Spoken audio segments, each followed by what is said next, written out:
Okay. Um, Hi, guys.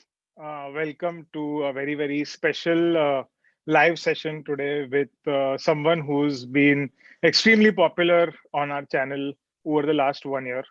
Um, a year back, we decided to ask Saurabh to come and uh, do a conversations cafe session with us. And at that point of time, I sent him a few questions on emails, hoping that, he'll have interesting answers for them. Unfortunately, I could not make it to that event, and Kunj was the one, taking charge of the interviewing with Saurabh at that point of time. And never would we have imagined that that particular talk or session would end up resonating so much with so many people. As we speak today, more than 1.2 million views. Those three parts have got on our channel. Apart from that, I think daily Saurabh gets, I think, tons of queries, thanking him, asking him questions about careers, about entrepreneurship, about sales.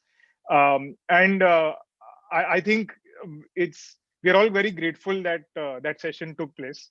So, Saurabh, I really want to welcome you to the session. How are you doing? Uh, all good, Ankit. Thanks so much for providing me the opportunity last year. आपने ना you guys didn't tell me that you were going to record it and put it on YouTube. I would have been a little bit more careful, or I went a little too sort of no holds barred, and only to realize later what I had done. But it was fun. No, but I mean, I think that is the thing that resonates the most, right? Because most people who come on our platform typically are representatives of companies, and hence, are always scared to speak the truth. So they will always be very guarded about everything. And I think one of the things that people love, in fact, when I yesterday put out a post on LinkedIn, if you read most of the comments there, also people say that we loved it because he was so honest and he was so truthful. So I think it worked out well, because you are fearless, and I can attest to that from the times when we were on campus. So the way I know Saurabh is he was on the same floor as me in Hostel E, and it so happened that he was also my resume mentor. So that's how I got to know Saurabh for the first time. And obviously Saurabh loves talking, and I love talking. And Saurabh also is quite frank about everything. He likes talking straight. And that was very refreshing for me as a junior at that point of time. And that's always been at the back of my mind. So I've stayed in touch all these years. And I think, all of this seems to have kind of been, I mean, the great thing, very few people can say that someone has stayed consistent, right? So I feel that in many ways, the way you were in 2010, you probably is the same in 2020 as well. So I think that's something that's awesome about you. Um, anyway, without wasting a lot of time, we've got more than, I think, a few hundred questions now, combined with the the Excel that we had floated yesterday, and on the YouTube chat, and a few other places. So Mhm. I'm going to try and take those questions, as many as possible. But before that, I want to do a small experiment, and I just want to take you back to last year, and some of the comments that we've got, on your video last year. So I'm going to share my screen now, and I'm going to ask you, what do you think of that? So I think we have close to 6 lakh views on this particular video, and so this is a classic thing, and this one of my favorite things is to go and see the comment section every few months here, because this is the thing, right? Like the bitter truth that you are only here. You only been invited because you are from IIT IIM. आप क्या IIT IIM कुछ काम का नहीं है ऐसे बात कर रहे हो. uh, हाँ. I think if he shares his experience in Hindi. I thought an IIM IIT guy would speak in English. Um, you're also Mark Cuban for many people, as I see here. Well, I felt great after this comment. So, why are they showing the girl with the glasses so frequently? Because Mr. Harshal, she was, really enjoying Saurabh's session and laughing a lot. Um, but yeah, so I mean, what did you feel after reading all these comments? Because, and I'm sure not all of them are Hmm. necessarily, great comments. I think majority of them are, but some of them also probably criticizing you. Hmm. Um, but what did you feel after reading these comments? Well, frankly, this is my daily dose of entertainment, if you ask me. You said you check the video once in a few months. I actually check them once in a few days. Okay, and all the comments that come up they are so entertaining. It's not even funny. It doesn't matter whether they are criticizing me or they like something and they're complimenting. But it just helps me understand. It entertains me, and secondly, it just helps me understand what kind of opinions people form after looking at the kind of videos that Inside IIM puts out, not just mine, even other videos. So it sort of gives you a pulse, although this is in no way a very representative sample, but maza aata hai, right? But the funniest thing is that I actually, thanks to Inside IIM and this video, I actually found out who is Charlie Puth. Okay, somebody kept comparing me to Charlie Puth and Puth. I don't know whether I'm even pronouncing it right. And then I went and heard his songs, and they're actually good. So, so that's great. Yeah, that's what I think. I think very entertaining. The other thing is, a lot of people have suggested in various videos that you should become a stand-up comedian. I, Yeah, that was encouraging too, but I don't think I will. I don't like being a stand-up. मतलब वैसे भी एक तो औकात नहीं है मेरी, ठीक है? Let's be very frank about this. It's not like I'm moving around making jokes and they're necessarily very funny. तो पहली बात तो औकात नहीं है, and even if I give it a shot, I will not survive there because I don't have the skills of constantly criticizing uh, you know the government or constantly criticizing Hindu gods. I don't know all of that. वो मेरा conscience भी allow नहीं करेगा. I will never do that. So I'm not from that sort of ideology.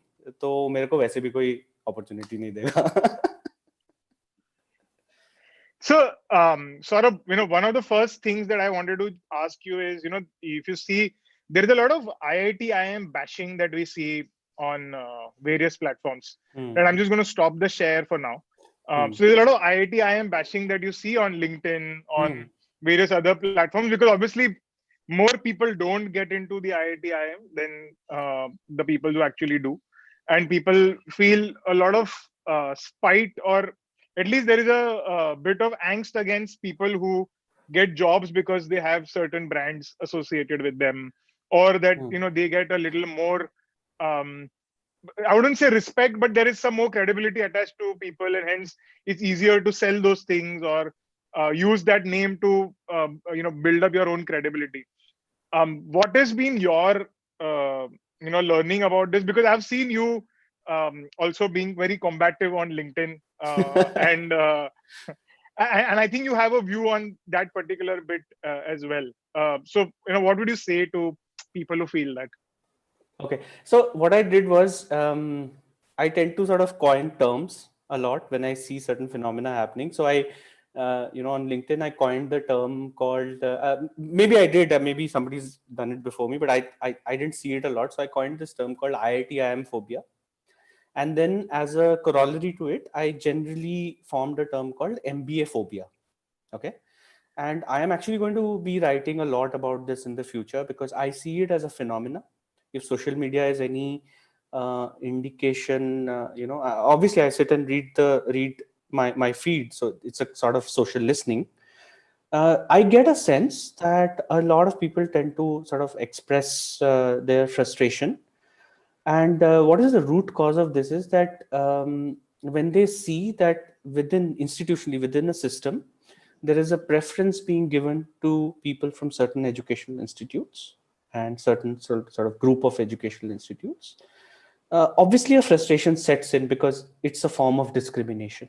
I mean, one of the biggest examples is companies preferring people from IIMs, from or how do they express it? Premium B schools, right? For particular kind of jobs. And we live in a society today where you can't hide this sort of discrimination. I mean, if you look at other economies, they actually have laws around this called equal opportunity employer, right? So the root cause actually is got nothing to do with people who are criticizing or people who have who are from the brand. It's actually sort of ignited by companies who are not truly, in the true sense, equal opportunity employers. So once sort of they introduce that, there are likely to be people, they will have opinions, they will take sides, so thoda bashing hoga, and that is natural. It happens in every field of life. but I feel that's the root cause, that there is the equal opportunity employment is not there in a lot of companies. Having said that, I do not feel that statistically that is representative of what's going on in the Indian industry. It is a very small percentage of companies who do that. But hell, it exists. But Saurabh, I mean, I'm just playing devil's advocate here. If I think about it from the perspective of a campus hiring manager, I will get, I mean, if I keep it open for everyone, then I'm going to get, say, 30,000 applications, right? And I don't have that kind of time, energy to actually process everything. And I'm saying this because we work with a lot of employers as well. So for them, it's one way to filter out, that many thousand people. Now, I agree that it's possible that some few people might lose out on the opportunity, but they say that our data says that people who come from certain business school or certain engineering schools have typically done well in the past. And of course, there could be a representation bias there because you've only seen those people in the system. But it just makes life of a recruiter easier, right? If I get a if I can just cull it down to a few schools or few universities and hire only from them. So is it really that much of a issue then? Okay, let me put it this way. I have actually led a team of recruiters in the past, right? I've done intermittently, jobs roles which are related to recruiting. So it is true that the recruiter is trying to optimize for her own benefit or her convenience, right? Because the moment you keep a criteria like that, you are obviously going to get fewer resumes to go through. So what is the recruiter really doing? She's optimizing for her own convenience. Okay. The price that she's paying for this is that she's sending out a signal outside that we are not equal opportunity employers. I'm just putting the cost benefit in front of you. Now, this company needs to really, really introspect that just to make is this the only way of making your job convenient? I mean, I don't have any problem with people saying that, okay, our data shows that, people from XYZ institutes statistically, like they tend to perform better. I mean, those are facts. I mean, if somebody's getting hurt by them, so be it, because facts, they don't care about your feelings, correct? So which is fine. But risking yourself coming across as an equal opportunity employer in today's world is a very, very, it can hurt you. Okay. So there are other ways of doing it. For example, you could have a more advanced, applicant tracking system. There are very nice softwares available for you to sort of grade your resumes. And last thing, which companies are these? Okay, मेरे को समझ में नहीं आता. Who for one job are getting thousands of resumes? Then Sorry, there are. I'm sure there are. I'm saying, how come? I mean, the kind of companies I see, there was one or two companies I saw on LinkedIn. I saw their company profile.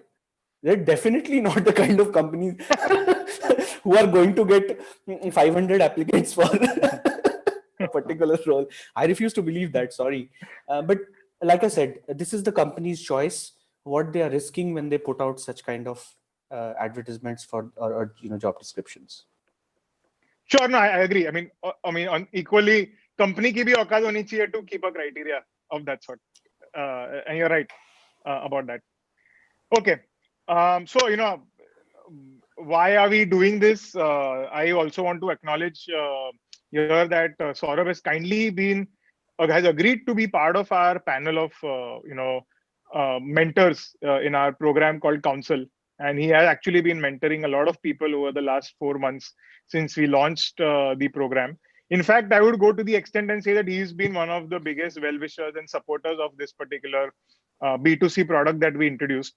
And the feedback that we've got from students who've been his mentees has been phenomenal. Imagine somebody who spoke to a few hundred people in a room and they all went so enthralled, and then there are a few lakh people who've been watching this who were so enthralled. So the chance to actually get 3 sessions or 5 sessions one-on-one with someone like Saurabh is obviously a great opportunity, and I think you should make use of that. Um, Today, what we're going to do is take a few questions around career, sales, entrepreneurship from a lot of you. We've got, like I said, over 100 questions already. So I'm going to take a few questions based on the ones that we have. I will not be able to take every question because we don't have that kind of time.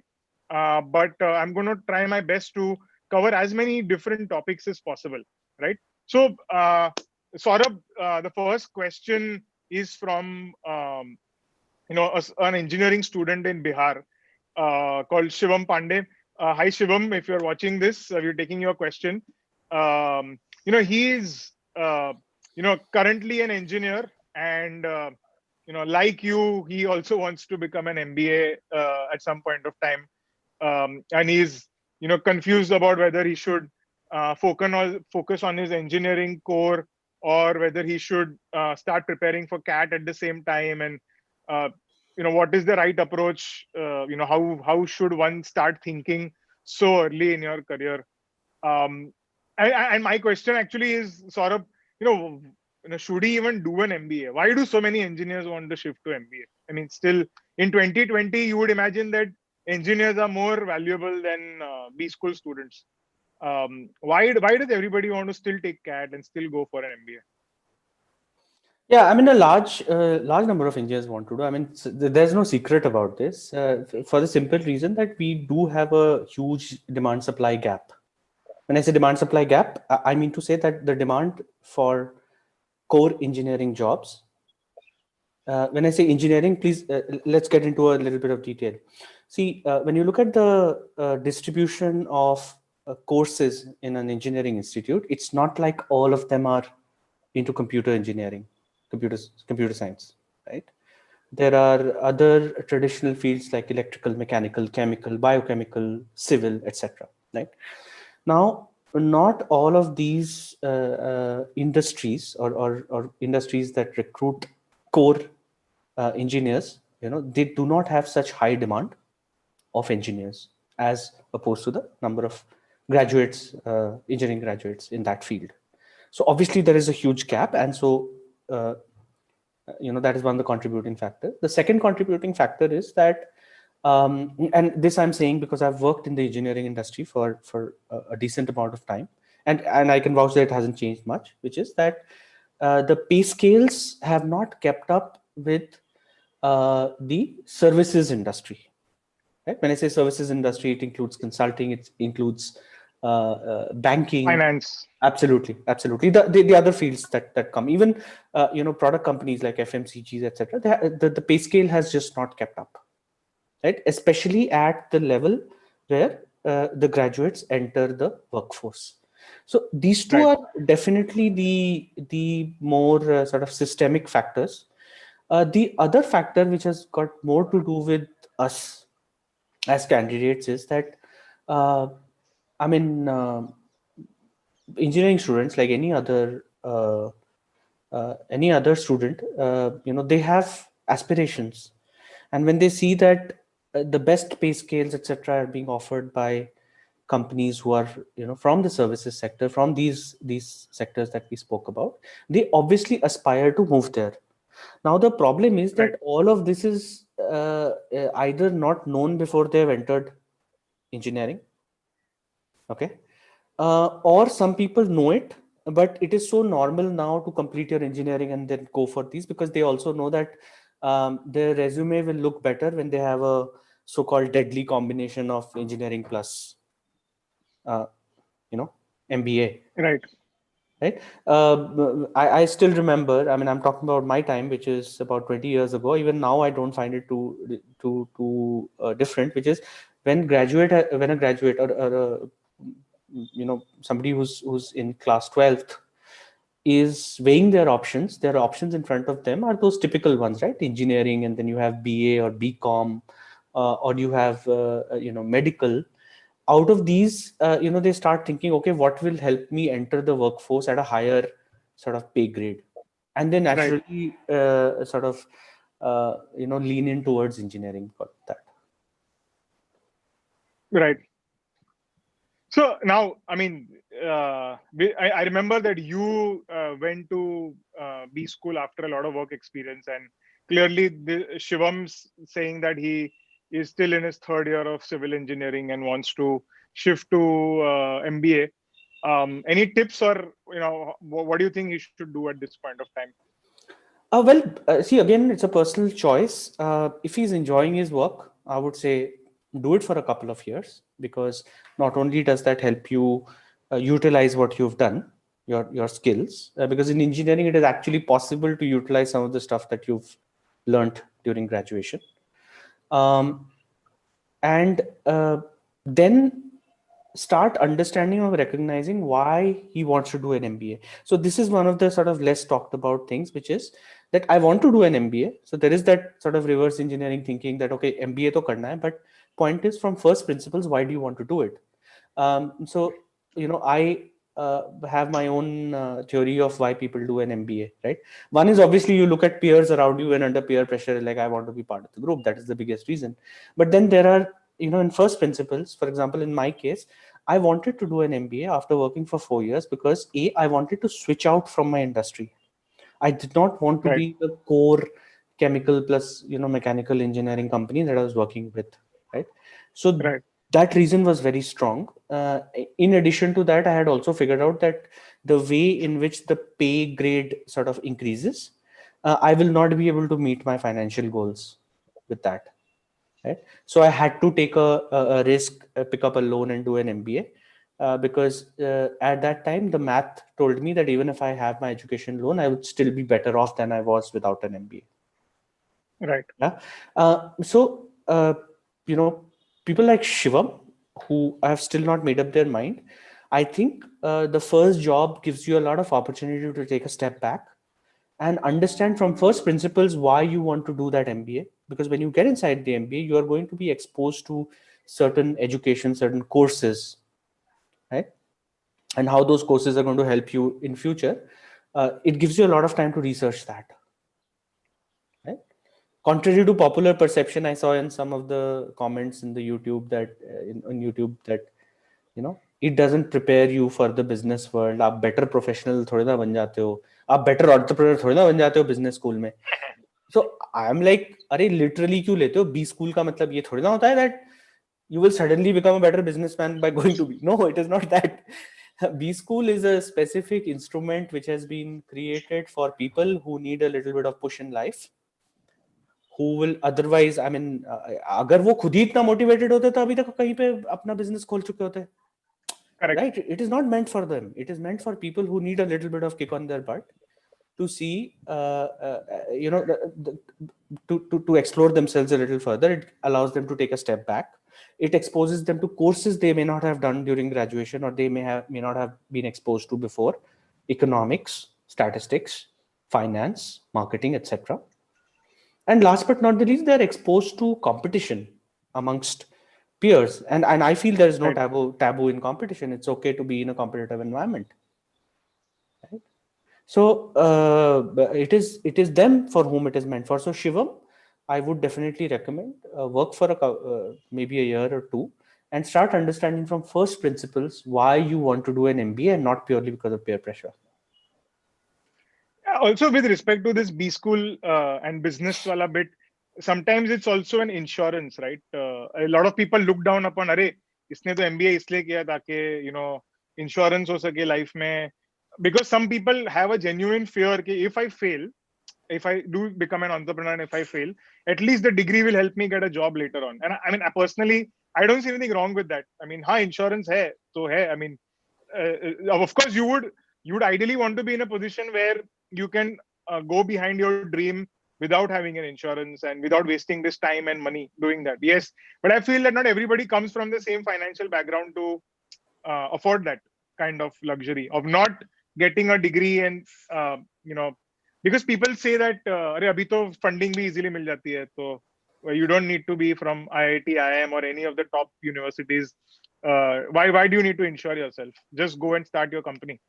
um, I mean, do you also feel that people should not look at insurance as a reason, or do you think that it's blown up? What is your view?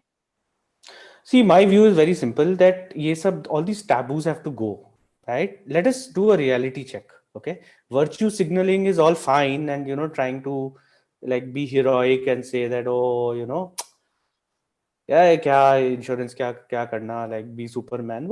I mean, come on, take a reality check. Please understand, uh, the conditions from which a typical middle class, lower middle class, student comes from. They don't come from economically privileged backgrounds. If they want to have Correct. an insurance, right? So here's what has happened, right? I mean, so many decades of socialist sort of policies in our economy has literally, it has killed the spirit of entrepreneurship in a couple of generations above us.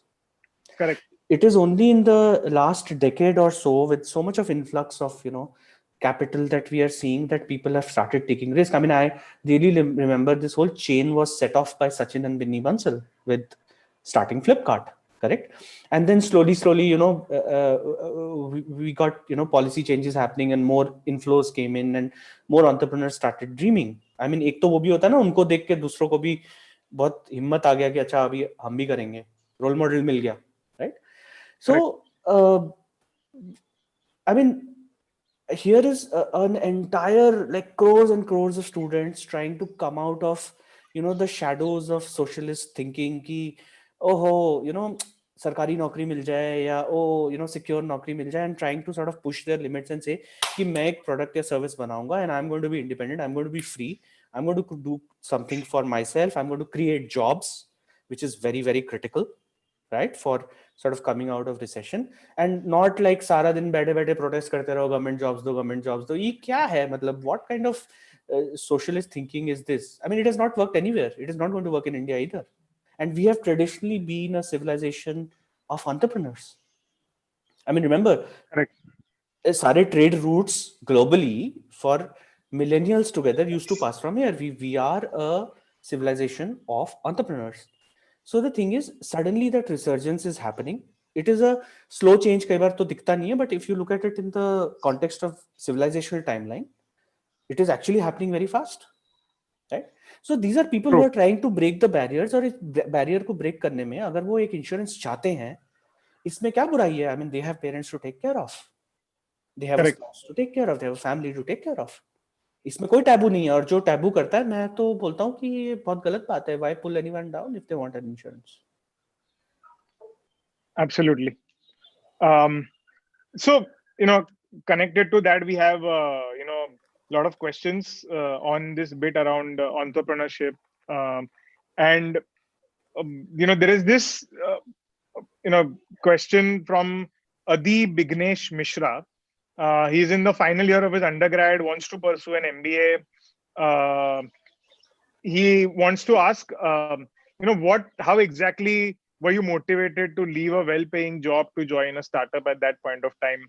And how were you sure that your risk would pay off eventually? So, of course, you answered that in the video last year that, you uh, got a little frustrated with the kind of work that you were doing. And you said, कि, आपसे जी हुजूरी नहीं हो पाएगी, and those kind of things you obviously spoke about. But this is an important question in terms of, at what point of time did you start feeling that, yes, this risk is going to pay off now? and it is worth continuing to do this for some time longer?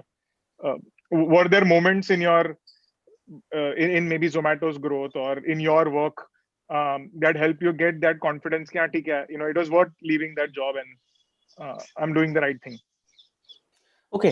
See, first things first, by definition, if you're taking a risk or you're taking a bet, you don't know whether it will pay off, right? I mean, that's the definition of a bet or a risk, correct? I mean, stock हाँ, but market. वो बोलते हैं ना calculated risk होता है ना कि हाँ, मतलब ठीक है हाँ, ये हाँ. मैं 2 साल दूंगा 5 साल दूंगा whatever something like that. Yes yes so अब मैं बताता हूँ वो कैलकुलेशन कहाँ से आया था. वो कैलकुलेशन एक तो ऐसे आया था that you look at past data, okay? When you say past data, I mean that's what you do in the stock market as well, right? You look at P by Correct. ratios and you look at fundamentals of a company and then you start investing, right? So whatever little anecdotal data that is available, I just looked at that and I saw ki okay, first things first, how I can't be that. I'm pretty okay right now in the job. It's not like it's not paying me. I'm able to pay my bills. But क्या हुआ था कि aspiration थोड़ा ज्यादा था of being free. I am not saying financially because financially such jobs are okay, right? Right. Freedom crave कर रहा था मैं. I was craving freedom. Freedom means what? Freedom means being a master of my own time much more than it was in that job. Okay. Ultimate freedom is becoming an entrepreneur, right? So Right. I did not have that risk appetite that I could become an entrepreneur, and I also did not have an idea which I wanted to execute. So I said, okay, what's the next best thing? Right now, fortunately, as destiny would have it, this opportunity came my way. Now, it's not that you can call it luck, you can call it destiny, whatever. I call it law of karma. Okay, very simple. So people who purely call it luck, I call it law of karma. Okay. Now it came my way, but what I had to do at that time, and this is where a lot of times I have had regrets in my life and I have had friends regret, is that when the opportunity came, at that time, did I say yes or no? And it's not about ki opportunity nahi hai, opportunity aata hai. It's the time when the opportunity came, did I say yes or did I say no to it? In my case, I said yes to it because of these factors, of some data points in the past, and obviously my current state. I was very frustrated. I knew that I will not be able to survive that job. It would be unfair to the company I work with, and it would be unfair to me. Yeah. Right. So in that sense, I did not know that the risk would pay off. So I already had a backup plan in my mind that, okay, if it doesn't work out, maybe in a year or two, okay, I can always apply again and get another job. So I was optimistic that I would get another job. Fair enough. Yeah. So, I mean, if there are any entrepreneurs or wannabe entrepreneurs, people who want to join startups, if you want, some more specific, customized guidance, then I would highly recommend that you join the council program, because I mean, I know a couple of people who've done that and have benefited immensely from this exercise. Okay, moving on. There is a lot of people who ask this question, so I'm going to bunch it up into one question about how do you decide which specialization you want to major in when you are, on a B school campus. Now, obviously, I remember at least during our time there was no concept of specialization. You could just pick up subjects that you really like. But I think now, given that batch sizes have gone up in most of these business schools, and there is much more competition for jobs, a lot of people need to decide, which area they want to focus on, whether it's marketing, HR, finance, etc. A little earlier. How would you help people figure that out? This is something that a lot of people have asked. Debashish Kujur has asked this. Then I think Yash Khanagwal has asked it in a different way. I think there are a couple of more people as well. So how would you help people figure this out? Okay. See, fundamentally, I think it is not possible to decide. I mean, when I say decide, I mean take a well thought through decision about specialization, unless and until you've completed about at least the first semester and ideally both the semesters of the first year. in a Right. 2-year MBA. Yeah. Right. Simply because, grapevine and hearsay, uh, all of that sort of culminates into what you see in the courses. And more importantly, that is the time when you come in touch with, let's say, people who are a batch senior to you, and also a lot of alumni. Okay. The real deal about what actually happens post your Hmm. MBA in your job, that is actually, we actually come to know about that from our alumni or from people who have done that before, even if they're not the alumni. Or, or from inside IIM and the videos on Of Instagram. course. Of course. How did I forget that? Now, when you come to know of such data points, only then can you take an informed decision. Okay, am I cut out for this or not? Or at least, is this worth a shot? Okay. So that means that anybody who is going into this cannot be flying blind if you have to decide earlier. In our time, we had the luxury of sort of waiting it out and then taking electives, etc. But if you have to go in for a specialization, it basically means that you have to dial at least 10 to 15 people from different fields who are working currently in such areas. LinkedIn obviously gives you a nice opportunity to sort of cold approach them, some of the people over LinkedIn. If not, you can go through your alumni committee, right? Right. Or do some amount of research on LinkedIn, asking people what they think. I mean, you'll also find a lot of YouTube videos, by the way, nowadays. Speak to people who are doing such jobs or who have pursued careers in this particular field that you want to go. If you want to become a brand manager, speak to certain brand managers, right? And cold approach क्या जाता है, इतना तो करना ही पड़ेगा, right? Because they will give you live experiences of what it is like. And I think that's the best way of hearing it from the horse's mouth as to what a career looks like. And all of this Hmm. now, with specializations coming in B school and students having to decide early, all of this has to be done before you actually go get into a B school. And again, Right. if Inside IIM can really facilitate this part, which it is already doing, but like go deeper into this, it would be awesome. Got it. No, we're obviously going to try our best to do this via council and via various other one-to-many programs as well that we are launching. Um, and the question of specialization and domain takes me to the area of sales. Now, obviously, you come across as somebody that you would traditionally feel कि हाँ ये बंदा तो sales में अच्छा होगा but obviously that's not the truth. Like there are people with all kinds of personalities who are good at sales. Just because someone talks well or is very jovial does not necessarily mean that he or she is great at sales. So that takes me to the next question. A lot of people are asking this question around the sales process. Like how do you, because you run a company called the Sales Design Institute. So Pallavi is asking, how do you prepare a strong sales process? Then Samir Sen is asking, what do you think should be done to change the perception around sales? Because clearly, like all of us, startups and small companies, we find it really hard to hire for sales during most times. So, any some basic tips that you can give all of us with respect to the domain of sales? Okay, see, the second question that is asked, which is, around, like you said, there is a stereotyping around sales. I think I've mentioned in the video as well. Okay. Correct. There is no point trying to change such stereotypes. I mean, in reality, in the outside world, how many stereotypes have we seen changing? Okay, in a short span of Right. time. So there is no point trying to control what other people think about the profession and so on and so forth, because none of us is going to be able to change those perceptions, right?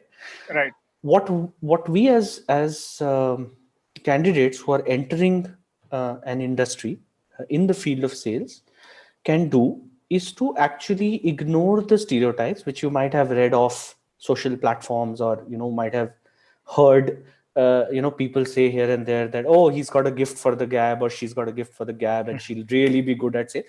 I mean, for a moment, like, let all those stereotypes go. and start understanding that selling is effectively a response to buying. Okay, this is the fundamental first principles truth.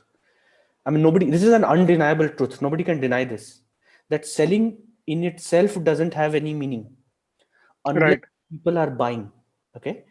So if you start understanding how buying happens, right, it can be observed at many places. You can observe it in markets, you can observe it in institutional processes, in companies, right? People are buying stationery, they are buying large equipment, everything under the sun. I mean, people in your family might be involved in certain purchase processes.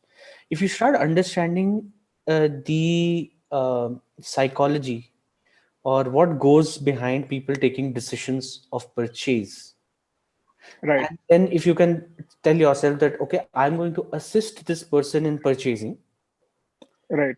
that is really sales. It's not, I mean, opposite to this is, it's not like, oh, I have a product, I'd like to sell it, तुमको खरीदना है नहीं खरीदना, I am going to come for you. हाँ, नहीं, वो लोग बोलते हैं ना कि अरे ये तो इतना अच्छा सेल्स पर्सन है कि ये तो गंजे को भी कंघी बेच सकता है, या इवन इवन एन एस्किमो को he will be able to sell a heat, मतलब an AC, stuff like that. I mean, and I mean, I remember that used to be like a thing, where it's almost as if you can manipulate somebody well, then you are a great salesperson. But I don't think that's the answer, right? No, it will not work in today's sort of era, simply Right. because people are far more buyers, right? Anybody who wears the hat of a buyer, it could be you, it could be me. I mean, sellers themselves wear the hat of the buyer so many times in our lives, right? um, there's way more information with the buyers available now before they enter a purchase process or a buying Right. process, right? There is the internet, you can call up 10 people, it's all available on your mobile phone, right? You just have to Google the right things. And which is why a lot of people who are already into the sales profession, if they're seeing this live, would know that when you go and meet a prospect, they already know a lot of things either from your website or your competitor's website, or like they've done their research, right? Far more than it used to be 20 years ago. So you're not dealing with people who don't have an opinion on what you have come to sell. Right? So there is no way you can hoodwink them. I mean, you're not the salesperson is not the sole source of information about your product or service anymore. And Right. the sooner people realize this, the more they will mellow down and start having serious, non-frivolous conversations with people around buying. And if they don't want to buy, unnecessary pressure mount करके फायदा नहीं है. I mean, have a conversation, stay in touch. That's all. One very basic question, but I feel is a very important question that I think someone called Vritti Arora has asked in the YouTube chat, which is, how do you cold call? And why I'm asking you this, Saurabh, is because whenever I hire people in my own team as well, a lot of times there is a lot of reluctance or fear and anxiety when they start doing cold calls for the first time. And the question is, should cold calling be done at all? Is it even the right strategy? And अगर आपको करना ही है cold call, तो आप किस तरह से कर सकते हो बेटर उसे? ओके, देखिए, cold call, I mean, it's a very pertinent question, and I think as a sort of society we need to debate this, whether cold call amounts to breach of Privacy. privacy, yeah, and invasion of your space. In a way it is, because it's an unsolicited call, you haven't asked for it, right? Right. On the other side, there is a compulsion that we have a business to run. How are we going to create a top of sales funnel Right. eventually if we don't have an outbound sort of mechanism, right? And in which cold calling is a key ingredient in a lot of industries, especially in industries where you don't have enough digital ways of attracting. I mean, after a point in time, inbound marketing, it has limitations, right? So again, as a society, we need to debate whether this is okay or not, and whether there should be laws around it or not. I mean, that is going to the extreme, right? Right. But if you set aside that debate for a moment and say that, okay, it's legit and dhanda chalane ke liye we have to cold call, okay? Right. See, basic fundamental that I have understood about cold calling is that because it's an unsolicited call, and you're not welcome, and you're talking to a stranger, right? Between strangers, it's not possible to talk something as serious as business, exchange of value. I mean, that is very far in the journey. The first thing strangers need to do is to get comfortable and familiar with each other, right? So that when you cross that with compulsions of certain industries where you have 15 seconds or 1 minute and you have targets, right, to fulfill, it becomes very difficult. I mean, it's almost an unrealistic expectation because not everybody is going to respond to you. So what do you start doing then? You start relying on probability, because if you make 500 dials, you are going to get 50 conversations, out of which 10 are going to be meaningful ones and maybe 5 will convert. Right. Right. So according to me, one of the things that I have understood, and now I see this happening a lot in Europe, where they have GDPR norms, and the law is in favor of people who don't want to receive calls. Okay. In India also, we already have do not disturb, etc. So those are just sort of feelers that where the law is going. I think people can be very honest and upfront when they dial a phone number saying that this is a cold call. Hmm. Okay, I cannot be more frank than this. I've also started employing this strategy now, which is when I call people, or when people from my team members call up people, they actually say upfront, "Ma'am, sir, this is a cold call.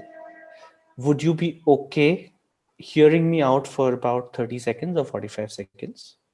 And if you like what I say, you could maybe decide to give another couple of minutes. If you don't like what I say, we could end this call in 45 seconds, right? So Right.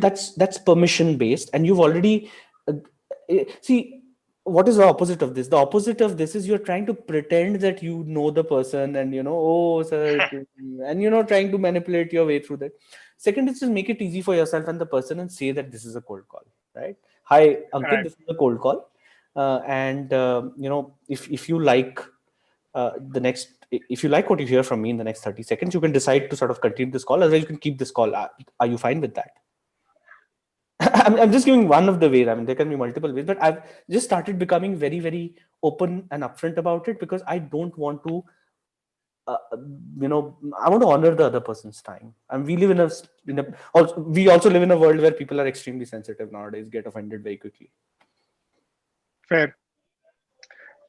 Okay. Saurabh, there are a bunch of questions on, a lot of people probably want to take the path that you took, which is that they maybe want to start working with a startup early in their career. So I remember you spoke in the video also that in a startup, one startup year is equal to 7 years in a normal company, and something like that, right? Now the question is, people are asking, Saurabh, how did you evaluate ke ye Zomato is the right company for you? And if they have to today go out and look for startups, how do they choose which company to, invest that time in? Because it's an important decision. Especially some people have said that we might even have loans after our MBA. So, what should be the decision making framework or startup spotting framework?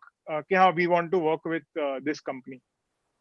Got it. See, my personal journey is actually a bad benchmark, simply because I entered Foodie Bay at a time when all of this was not in vogue. I mean, it was not like capital flowing around, right? It was one of those instinctive decisions. I am an instinctive person. I rely on my instinct a lot to take decisions. And I took it at that point in time. But now, 10 years later, there is just way more information in the public domain available about companies. Okay. For starters, I mean, you can look up companies on AngelList and Crunchbase. Okay. You can look up founders' profiles and resumes on LinkedIn. Okay. Um, eh, when you go to their website, you can you can literally sort of picture what their product must be look like, because they have given mock-ups of their products. I mean, for example, if you're trying to apply for a SaaS startup, right? Literally, like their product demos or videos are available in YouTube.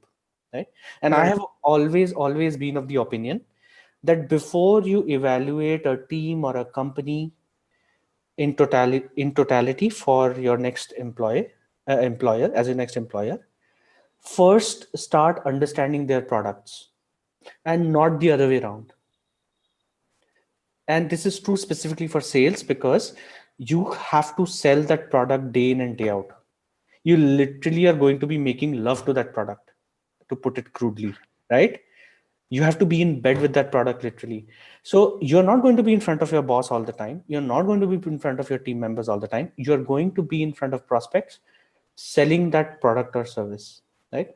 So before you start going to Glassdoor and understanding, culture, vulture, and all of that stuff, kaisa hai, please evaluate the product. Is that something that you can keep selling for at least 1 year? Hmm. Yeah. So there's just way more data available. I mean, even sector reports, right, is available on websites like Traction and Crunchbase, Correct. right? So startup spotting, very objectively, if one has to do, can go to websites like Traction, Crunchbase.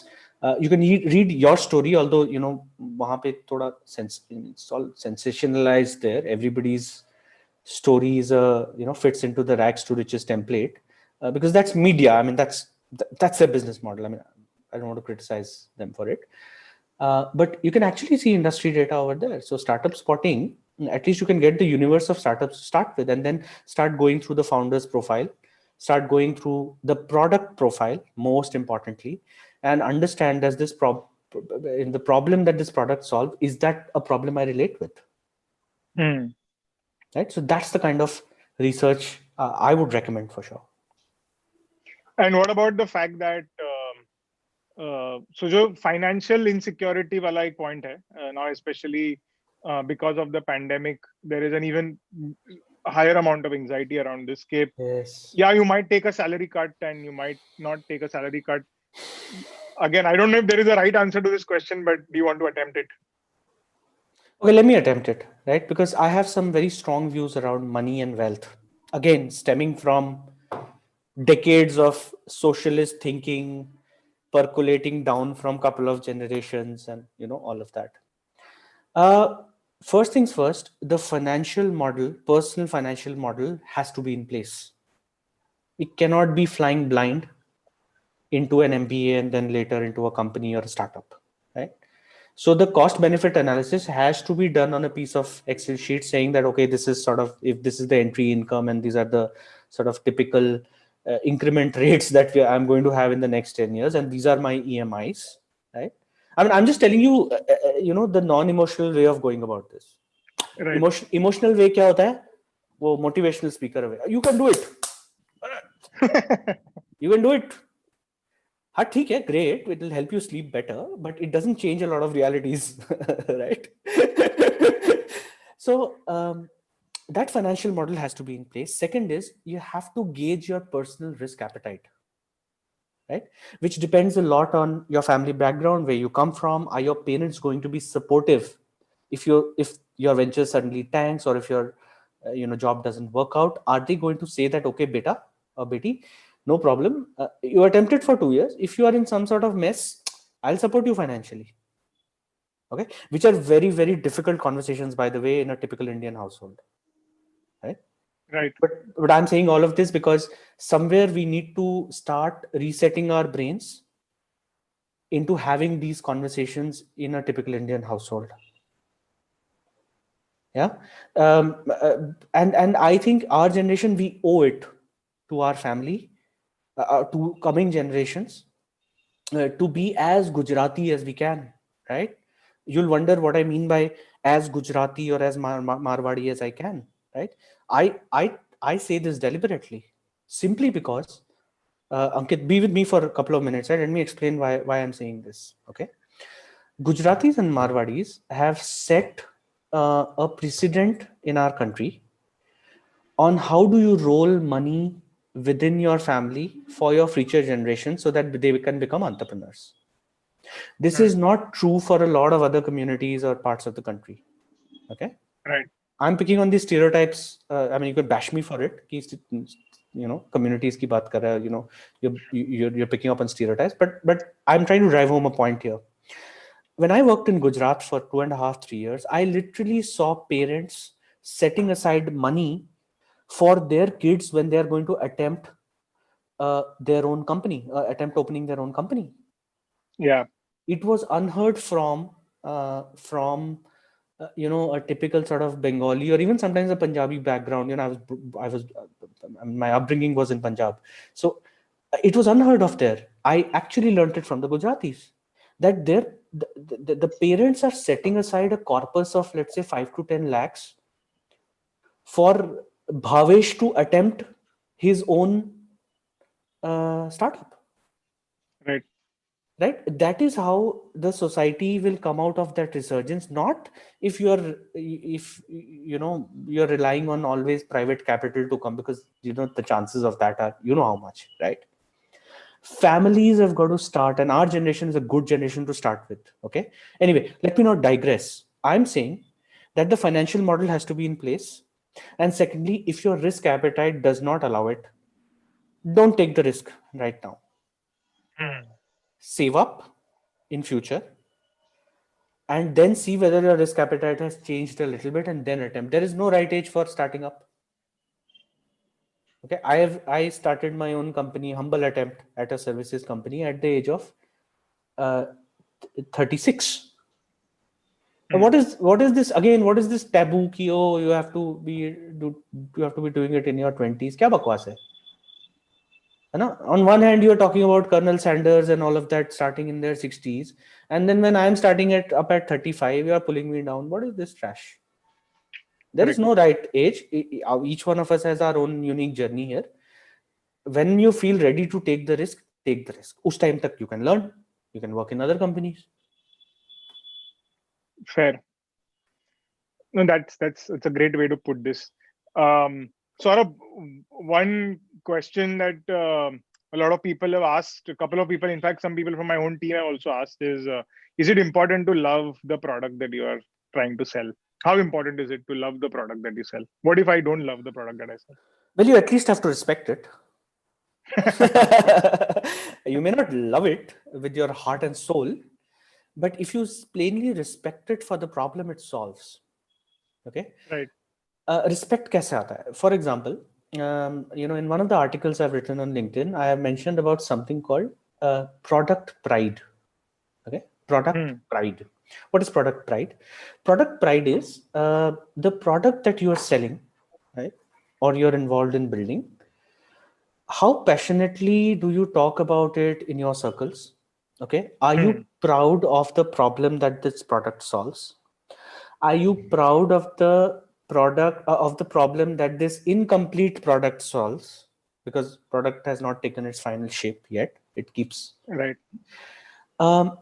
If you see yourself taking pride in the product, in the problem it solves, right, combined with the fact that you've seen a decent number of success stories, obviously there are going to be large number of so-called failure stories as well, but even if Right. you've seen 5 to 10 good success stories, okay, I think that is enough sort of social proof that you will be able to do a good job of taking this product to the market, which is either marketing or selling it. Right. Okay, so when I say you have to love it or make love to it, I was obviously indulging in some rhetoric, but this is what it actually means on the ground. That have you seen, A, do you take pride in the problem it solves and the shape of the product or the service? And B, if you've seen 5 to 10 success stories, I think these two are enough criteria for you to go out and there sell it. I mean, किसी को भी confidence होगा. Got it. Okay. Sort of one other important question which seems to be on everybody's minds is this a good time to do an MBA? Because one is you are probably not going to get to be on campus for a while. I mean, we don't know. Maybe you might be allowed in the next 3 months. Maybe you may not be allowed for the next year or so. And not just in India, even abroad. There are a lot of people who want to go abroad and do their MBA. And obviously, job prospects are not very clear. Whether we will get a chance to get the best of placements when we graduate. So, do you have any views on that? Do you think it's a good time to attempt an MBA now at this point of time? Okay, a very, very difficult question to answer.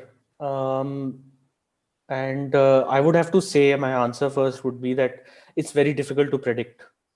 This is Hmm. unlike the 2008 crash that we saw, where still we could, predict a little bit because we knew the fundamentals of where it was coming from, right? When Lehman Brothers crashed, right? That was one of the Right. signals. And then slowly one thing after the other, and the dominoes rolled.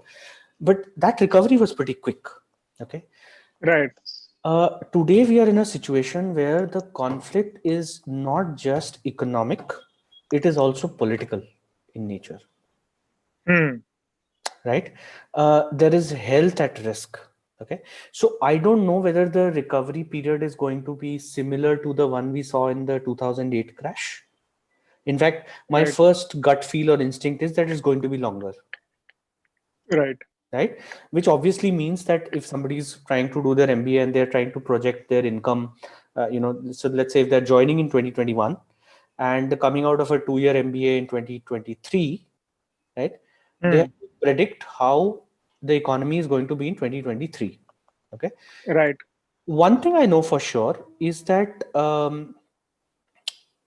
you know, as far as India is concerned, I do see that our fundamentals are much more stronger than typical, pastures for people like the US or UK or Australia.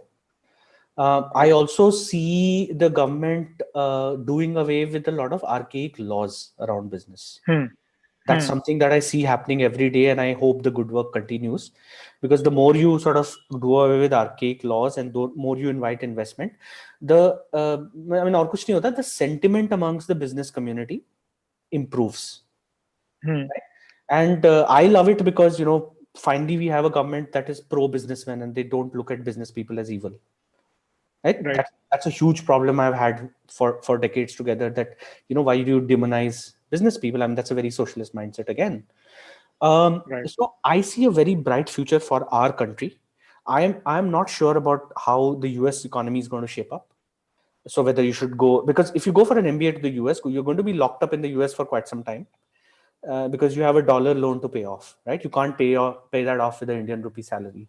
I mean, I have not seen it happening, right? So let me answer it this way: if you're thinking of doing an MBA abroad, may not be the best time. If you're thinking of doing Hmm. an MBA in India, the chances are that you'll still end up being in a way better off position. Obviously, not as better off as it was 5 years ago, but Right. you'd still be in a very respectable position. Fair enough. Okay. Um, some of the uh, other interesting questions, are again, they are connected to the piece around your startup journey, and the fact that you are now running your own startup. What are the learnings that you got from your, you know, journey at Zomato, and how are you applying that in your current startup? And also, um, did uh, was the thought of starting up on your own very real, even when you were already working at Zomato? I think there were some 4-5 people who asked this, so I'm not going to be able to take everybody's name here. Yeah, uh, sure. but yeah. See, when I was at Zomato, I was at Zomato. I was like neck deep inside Zomato. Okay. Right. And when you're building that kind of company, and everybody knows, the journey that Zomato's had, you hardly get time to think about, whether you do something on your own, etc., etc. Right? Right.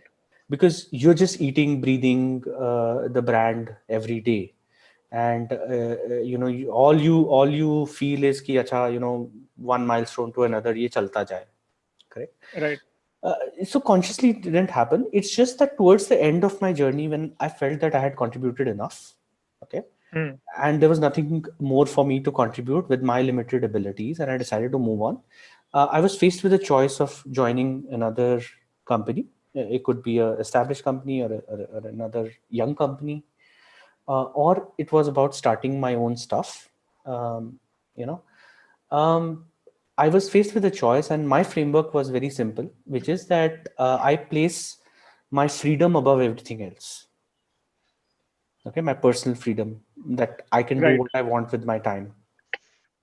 Yeah, Right. and there, you know, starting my own company seemed to be the right or the most appropriate decision for me. Of course, I had no idea. Zomato gave me a lot of learnings around, go to market, around marketing a product, about selling it, etc., etc. But I don't belong to a product background. I cannot code. So obviously that Hmm. is why, with my limited abilities, I started a services company. Yeah. Hmm. I had no idea how to manage finances. I had no idea how to rake up investment, etc. So those are things that I had to learn from scratch. um, mm, uh, you know mm, the other parts, as to how to hire people, how to retain them, etc., those I had some first hand experience, so use those learnings to sort of you know build here. So those things obviously helped, the marketing, the sales, the operations bit of it, but not the money bit of it, for sure. That I learned firsthand. I'm still learning. I think I still suck at it. Okay. Yeah, also, this is a very different business that you are in, right? Like it's a B2B business as compared to Zomato being primarily a B2C, although you are monetizing on the B2B side even there in a Yeah, way. yeah. Um, mm, yeah, so it's obviously a different ball game. Okay, Saurabh, there are also a lot of questions around how will jobs look like going forward. How will sales look like going forward? So one of the things which is, I love the most about the pandemic, there the most things I don't like about the pandemic, but there are a few things that I like, and one of the things I like about the pandemic is that I am no longer stuck, for hours in traffic, moving from one client's office to another, pitching things. All the pitching happens on Zoom or on Google Meet, and the thing is that sometimes for a 15-minute conversation, you had to sometimes travel 1.5 hours. Yeah. I, and of course, there is. I agree. There is a value to meeting somebody in person, and there is also a lot of non-verbal communication, etc. That helps. But the entire sales domain and the way sales is done, what are the changes that you see right now because of the pandemic, and which are the ones that you feel are going to now be permanent? Okay. See, for sure, I think this whole concept of remote selling, which by the way is not new to a lot of industries, right? It was already present in a lot of industries. Um, Correct. yeah, all the overseas selling that was happening in a lot of the uh, IT industry used to happen, over completely remotely, Right. barring large contracts, for which one had to travel. Correct. Um, and it is just that what has happened now is that it has just become more omnipresent now, because people don't have an option. I mean, there's an artificial constraint. There's a constraint that is upon us. Um, so what does that do fundamentally? I mean, let's understand it more from a buyer seller perspective. Okay, buyer's perspective. Let's understand that. See, what I'm observing slowly, uh, uh, and I don't know how this will shape up in future, but as of now, this is what I'm observing. See, buyers don't want you to come to their house, or they don't want you to come to their office. Right. Right? They're saying, Right. dur raho, you stay away. Whatever you have to tell me, either tell it to me over WhatsApp, or tell it to me over a phone call, or tell it to me over a video conference, in that order. Hmm. Okay, simply because the clutter has increased at their end also. They have more things to manage. They're working, a lot of people working from home. You have your kids to manage. They're not going to school now, so you have their classes to attend, etc., etc.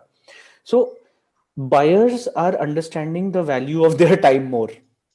Okay, I never imagined I'd say this, but buyers are imagining the value of their time. They're no longer saying that, come, we'll have a cup of tea, blah blah, I'm going to sit, look at you and get sort of assurances from you. Nothing like that, right? So the medium of communication has suddenly switched from in person to WhatsApp, then phone call, and then video conference, right? Right. Second thing, so my point is that one has to have complete mastery on the etiquettes and the ways of getting the maximum out of these modes of communication. I mean, you can't blabber on forever on these mediums, Correct. right? You cannot put your hand around. I mean, you cannot say, "Arey, sir," all of that will not happen anymore, right? Second thing is that it will also improve, it will definitely improve sellers' communication skills on how to communicate maximum or more impactfully using minimum amount of verbiage, whether Hmm. it is on text messages, whether it is over a phone call, or whether it is on a video conference, and most importantly, whether it is in proposals, Hmm. written, right, graphic. Slowly, people are going to, salespeople are going to move to a scenario where they are communicating a lot more using as minimum verbiage as possible. Why? Because Hmm. they are not getting that much of time with potential customers. So, anybody who's serious about this profession will have to learn on how to carve short sentences, right? How to do away with all the faff in the beginning, right? Of setting up bhumika bandhna bolte hain na jisko in a conversation, and get directly to the point. And the good part is that buyers will appreciate it now because they also don't have the time. So these Hmm. fundamental changes in behavior is what I'm seeing, and I think it's going to be around for a long time, simply because buyers are also seeing that it is possible to make high value purchases Hmm. with a method like this without calling the person. Yeah. Sort of, what are the skills that you think someone should definitely have, given that a person is now going to spend a large amount of time communicating via the screen?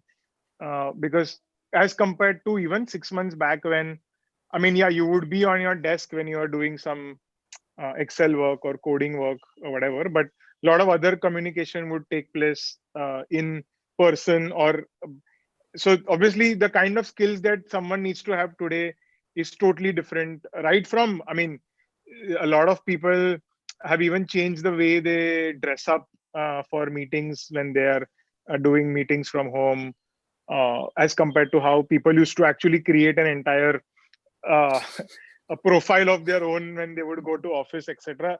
I mean, a lot of things have changed. We don't realize it, obviously, because it hits you only after some certain time passes. Um, do you think, soft skills and hard skills that you think a person should aspire to get, looking at the way the workplace has changed? Hmm.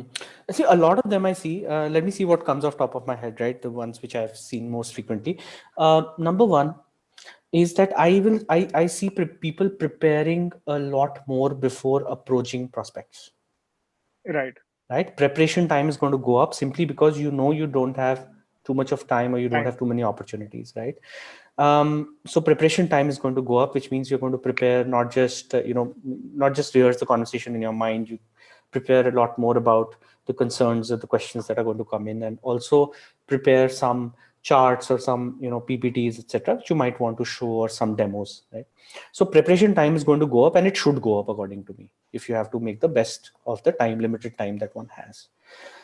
Second thing is, I think listening skills will improve automatically, right? Hmm. Simply because you can't interrupt too much on these mediums anyways, and if you do, it will become very apparent. You'll end up offending people like crazy, right? So you got to wait, understand, cross question, make notes, right? It gives you that benefit, that advantage. As far as dressing is concerned, I mean, again, that's an industry specific thing. I mean, if there are codes existing in certain industries and there are etiquettes, you can't obviously cross those. But I have actually become very comfortable with my kid being around, and I'm having these conversations, and nobody seems to be minding it, which is great, right? um, the next thing that I see is mm, around demos. right? Now, this is where a real problem lies, not for services companies, but product companies, right? This automatically means that product companies have to invest a lot in videos, right? Because if you cannot take somebody to a tour of your factory, the next best option is that you have videos which show every nook and corner of your product working, right? If you have to give factory tours to people, you have to create a sort of walkthrough of your factory, right, over video. So investment in videos is I see it going up, and that's a cost one has to factor in their sales and marketing cost. ये तो company level पे हो गया, but as an individual अगर मैं आज graduate हो रहा हूँ फ्रॉम एन बी स्कूल, तो मुझे किस चीज क्या सीखना चाहिए? Like are there things that I should learn? I think learning में ना, I don't see, I mean ऐसा कुछ बहुत out of this world नहीं है. I mean you have to know how to operate your basic Zoom etc. हाँ, ये है that you should be able to make decent Excel sheets, a decent amount of presentations, and I'm not saying the consulting kind of presentations which go into which go very long, but I mean simplistic way of putting across your value proposition over simple decks. I mean, if you don't want to do it on PPTs, you have Canva, right? You can make infographics, right? I'm slowly beginning to feel that graphic designing or making very small artwork around what you have to offer is actually a very, very important skill. I mean, I make almost 2 to 3 Canva graphics just to put across my point to potential customers every fortnight. Got it. Right. Apart from that, I don't see a very sea change in some hot skill being different, because you see we've just gotten physically separated, nothing else, right? Everything else around the product, service, etc. remains the same. The fulfillment is going to remain the same. So it's really about the listening skills. It's about the way you communicate, using all the instruments that you have, your artwork, and via WhatsApp, via phone calls, via emails, and at the same time keeping in mind that the attention span of the person is not going to be too long, so sort of be terse in what you say. One very interesting conversation has just happened on the YouTube chat here, where there is a gentleman, he's kind of anonymous. So he says that you should speak in Hindi more so that your ideas reach a lot more number of people. And then there is another gentleman who's saying that, if anybody here is asking for Hindi, then the corporate world is not for you. Oh, well, see, the thing is that one of the things that happened in the Inside I Am video in the comment section was that I got bashed a lot. While some people liked that I use Hindi, I got bashed a lot for it as well, because there were people from all parts of the country, and I think at that point in time you didn't have the luxury of having subtitles for it, yeah, and also the session was happening in Gurgaon at that Gurgaon, time. yes. So Yes. you assume that Hindi to logo ko pata hi hoga. Yes. But the thing is that we have to be considerate that not everybody. I mean, I became aware after that thing, because I tend to sort of. I mean, Hindi is the language in which I think and operate, right? So I realized after that this video is reaching many more corners of the country, and I need to limit my Hindi because of that. So, okay. Saurabh, finally, before we wrap up, we have a few minutes left. Wanted to check with you on, the edtech space, and because of the conversations that I have been having with you, you have been very supportive and very bullish on the council program that we launched. In fact, sometimes I feel that you believe in it far more than many members in my team as well. What is the logic or thesis that you have? Why do you think that this peer-to-peer, or as somebody in my team today put it, seer-to-peer learning conversation is something that you feel is a great opportunity? And why do you think council can be a value-adding program as well? Okay, here's my point. See, I've actually met a lot of disillusioned people during my career. Disillusioned with the kind of choices they made before B school, in B school, and after B school. There's Right. just too many of them. Just to give you a statistic, I was leading a team of almost 300 plus people globally. It was 350, I guess, in 2015 at Zomato, out of which Right. almost half of them were in India. I used to personally go out and hire right from frontline managers to line managers, etc. Right. Right. And obviously, I mean, in that kind of setup, you tend to have a lot of conversations, not just across the table, but also water cooler conversations, right, around people's choices. I mean, you do have a pulse of what people are going through in their career. In sales, it is more true than ever, because that there is a career progression in sales like any other company, and you're always doing different things. So one of the things that I noticed, and a large overarching theme that came out, was bad choices made post MBA, bad choices made within MBA, and bad choices made before MBA. Hmm. Now, when you see that kind of atmosphere, you are obviously, I mean, I tend to think a lot, and see, I feel the pain because I was their manager. The buck stopped at me. If somebody Right. would leave the company for whatever reason, if somebody would come and open their heart out about something they're not liking because of some choices they made long back, those would personally have ramifications. Okay. And when I correlated the council program with that scenario, I was like, okay, if this starts happening a lot more, right, and I'm sure it'll take a decade or so for this to become in vogue, but um, you obviously started it early. I was like, so many of these situations are avoidable, or Right. at least the severity of those problems can be much lesser, if you know what I mean, right? At least you are not flying blind into a career after MBA, right? A lot of those journeys are personal, and you cannot avoid that.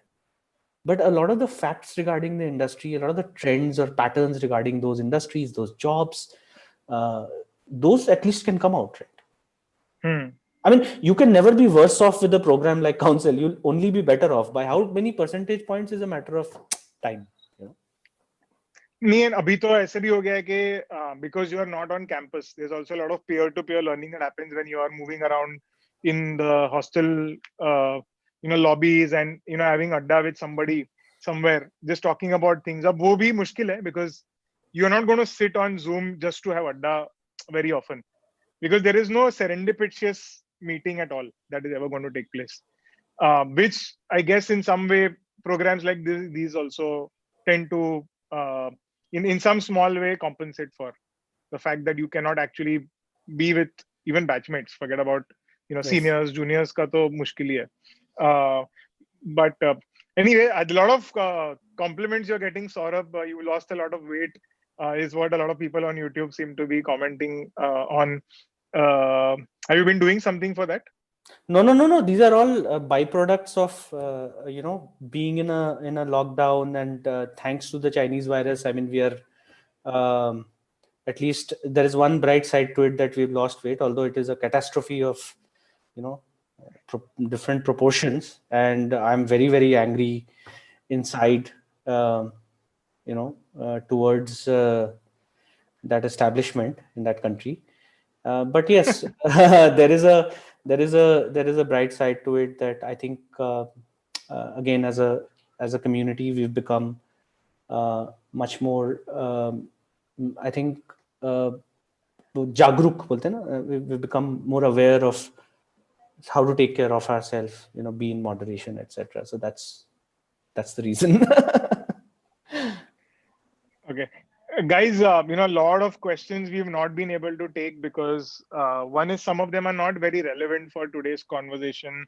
Um, you know, Saurabh obviously may not be the best person to answer those questions, but we will be doing more of these sessions and we'll try to cover those kinds of questions as well. Like, अरे आगे के लिए भी छोड़ दो ना, कुछ आगे भी सारा एक ही दिन खत्म करोगे क्या? no, I know. It's just that a lot of people are getting really angry कि मेरा question आपने क्यों नहीं लिया अभी तक. तो अभी the thing is कि तो मैं it's तो not एक that ही we're चीज not बोलूंगा, reading your question. हाँ नहीं, मैं तो एक ही चीज बोलूंगा कि शांत गदाधारी भीम शांत आएगा। ये तो लास्ट ए में तो नहीं है, आप नहीं करोगे तो मैं आपको इनवाइट कर दूंगा, no problem, will do it on my channel. So, so there you are, guys. We'll be meeting Saurabh many times going forward. I also want to tell you guys one more interesting thing.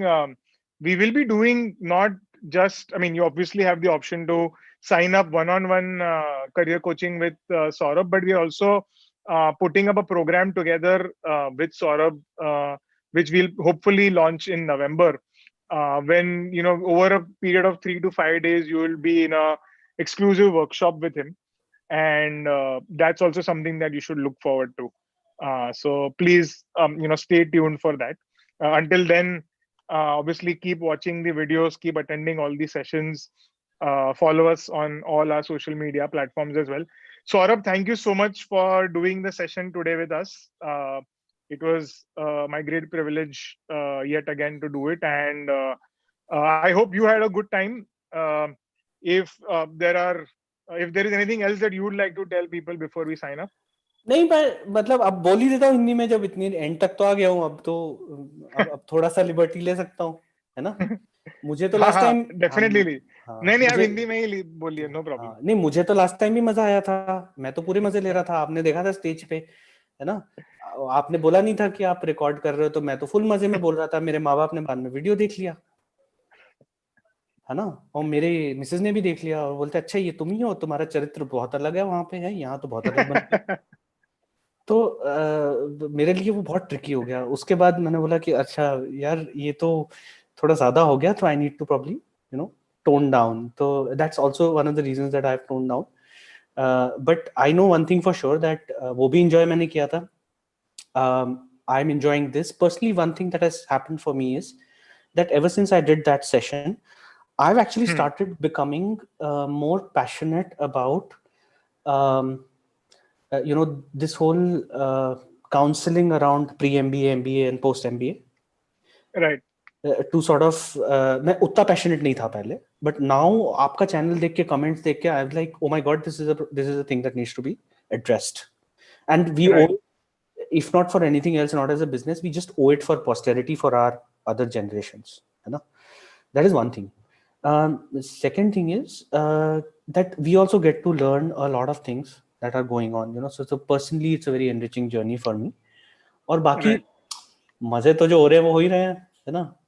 तो और भी मिलते रहेंगे, और भी मजे करेंगे, और भी थोड़े से टेढ़े मेढ़े सवालों का जवाब देंगे, और अगर परमिशन मिल जाए तो हिंदी में एक अलग एपिसोड कर लेंगे। नहीं, डेफिनेटली हिंदी में एक episode will plan for sure. हाँ I'm sure there will be a lot of Bengali janta that will want to hear you speak in Bengali as well. It's we've got a massive following, from Calcutta and from Bengali speaking janta as well. In fact, a lot of the applicants that we get for council also from that part, typically want to choose you as their mentor as well. मैं आपको reason बताता हूँ, I'll tell you the reason for that. और reason ये है कि in Bengal, West Bengal, okay, there is a undercurrent of potential entrepreneurs who want to break the barriers of so many years of, और वहां पे तो Right. communist party was ruling, right? I mean, वहां तो generation after generation is like seeped in communist and socialist thinking, right? But Right. the younger generation are seeing opportunities there, and they want to break out of Hmm. those shackles. So when they see somebody with a Bengali surname who is not following, the path of doing PhD in Shanti Niketan, मुझे लगता है कि उनको, and somebody told this to me कि you don't fit the stereotype of a Bengali. I said that's because I was not raised there. Right. Right. I'm more of a, in that way, I'm more of a Punjabi or a Gujarati, right? Because that's where I spent most Correct. of my time, and Maharashtra, right? And now in Gurgaon. So the thing is that it's a mixed bag, and I don't. I feel that you got to take the best of everywhere and sort of put that, into action. Right? Awesome, Saurabh. So, I think we already got the title for our next AMA. There is a topic people are saying, what are the bad decisions that people take before MBA and in their career. आप इतना बोल रहे थे bad decisions, तो कौन से ऐसे decisions होते हैं? So guys, we'll do another separate session for that. But we are going to let Saurabh go today. For the final time, if you want to get customized one-on-one career coaching with Saurabh, please feel free to apply to the council program. And also stay tuned for our special 3-day or a 5-day program with Saurabh that will be coming in November.